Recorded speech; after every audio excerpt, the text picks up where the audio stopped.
Is honey a sweet poison in disguise? Welcome to Wellness Wise. Please like and subscribe to our channel. Recent studies suggest a potential link between honey consumption and an increased risk of cancer. Could this natural sweetener, long celebrated for its medicinal properties, actually harbor a dark side? Researchers have begun to uncover disturbing correlations between high honey intake and certain types of cancer, particularly colorectal cancer. The potential link between honey and cancer is thought to stem from the presence of acrylamide, a potentially carcinogenic compound in honey. Acrylamide is formed when starchy foods are cooked at high temperatures and is also found in certain processed foods and honey. While the exact mechanisms are still being investigated, the presence of this compound in honey is undeniably a cause for concern. Adding to the concerns surrounding honey consumption is its potential link to dementia, a debilitating neurological disorder. Could our love affair with honey be compromising our cognitive health? Recent studies suggest that excessive sugar intake, particularly from added sugars like honey, may increase the risk of developing dementia. The underlying mechanisms involve insulin resistance, inflammation, and oxidative stress, all of which can damage brain cells. Honey, while natural, is still a type of sugar and contains high levels of fructose linked to various metabolic disturbances. When consumed in excess, fructose can wreak havoc on our metabolic health, potentially setting the stage for cognitive decline. This revelation has further fueled the debate surrounding the safety of this once revered natural sweetener. Before we completely banish honey from our pantries, it's important to acknowledge its long history as a therapeutic agent. For millennia, honey has been revered for its remarkable healing properties.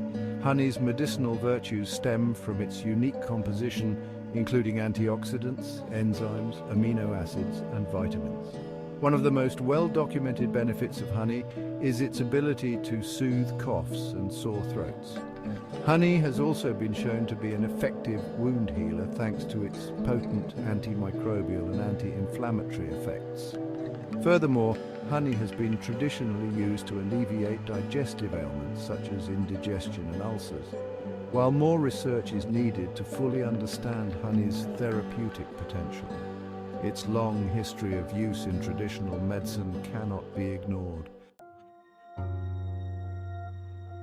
Despite its purported health benefits, it's crucial to remember that honey is, at its core, a type of sugar.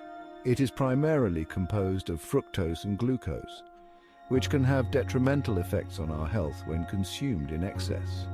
While honey does contain trace amounts of vitamins, minerals, and antioxidants, its nutritional value pales in comparison to that of whole, unprocessed foods. The problem with honey and all added sugars lies in their ability to disrupt our metabolic processes. Over time, this constant influx of sugar and insulin can lead to insulin resistance, a condition in which our cells become less responsive to insulin's effects. Insulin resistance is a major driver of chronic diseases such as type 2, diabetes, heart disease, and even certain types of cancer. Therefore, while honey may offer some health benefits in moderation, it's crucial to be mindful of our overall sugar intake. The potential link between honey and cancer has sent ripples of concern through the health-conscious community. At the heart of this unsettling connection lies acrylamide, a potentially carcinogenic compound found in honey. Acrylamide is formed when certain foods, particularly starchy foods, are cooked at high temperatures. The presence of acrylamide in honey is thought to stem from the heating process involved in its production and processing. Laboratory studies have shown that acrylamide can cause DNA damage and mutations in cells, potentially initiating or promoting the development of cancer. The International Agency for Research on Cancer classifies acrylamide as a probable human carcinogen. While more research is needed to fully elucidate the link between acrylamide in honey and cancer risk in humans, the existing evidence warrants caution. The potential link between honey consumption and dementia adds another layer of complexity to the debate surrounding this ubiquitous sweetener. This time, the concern centers around advanced glycation end products, or AGEs, harmful compounds implicated in various age-related diseases, including dementia. AGEs are formed when sugars such as glucose and fructose react with proteins or fats in our bodies.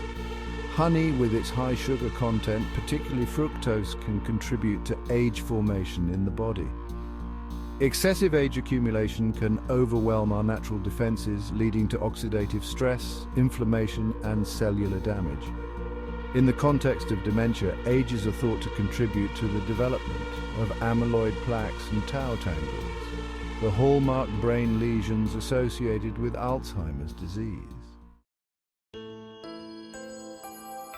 As we navigate the complex information surrounding honey's health effects, it's crucial to critically evaluate the available scientific evidence.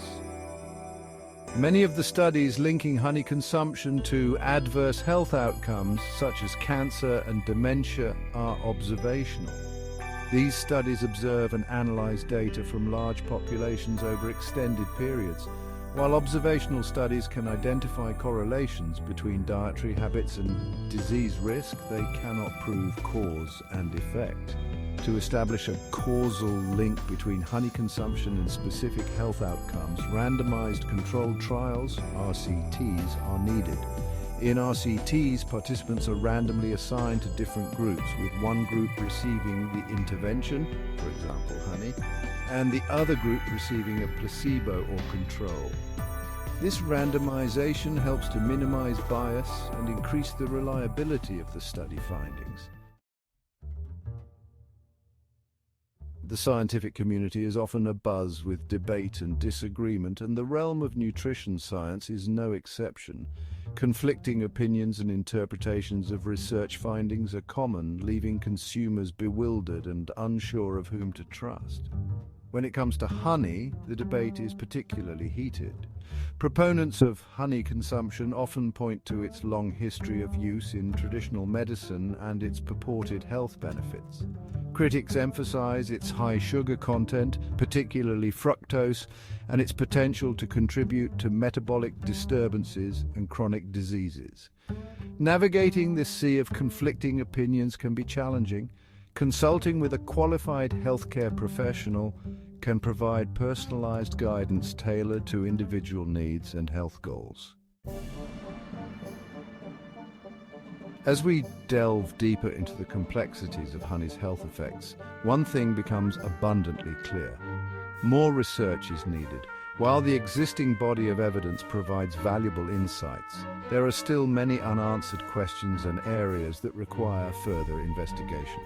Most of the studies linking honey to adverse health outcomes are observational, which cannot prove cause and effect. Randomized controlled trials, RCTs, are needed to establish causal relationships between honey intake and specific health outcomes. Furthermore, research is needed to determine the optimal intake of honey, if any, that can provide health benefits without increasing the risk of adverse effects. Transparency in research funding is also crucial. Independent, unbiased research is essential for providing objective and reliable information on the health effects of honey and other food products. In the grand tapestry of nutrition, honey occupies a complex and nuanced space. Like many things in life, the key to enjoying the potential benefits of honey while minimizing potential risk lies in moderation. While honey does possess some redeeming qualities, such as its antioxidant and antibacterial properties, it's essential to remember that it is still a type of sugar. Excessive honey consumption can contribute to a myriad of health problems, including weight gain, insulin resistance, type 2 diabetes, heart disease, and potentially even an increased risk of certain cancers and dementia. Instead of drenching our food in honey, we can savor its unique flavor and potential benefits in small amounts, treating it as an occasional indulgence rather than a dietary staple. Ultimately, the best way to navigate the honey conundrum is to adopt a holistic approach to health and well-being. By prioritizing foundational pillars of health, we can enjoy the sweet things in life, including the occasional drizzle of honey, without compromising our health. Thanks for watching and see you in the next video.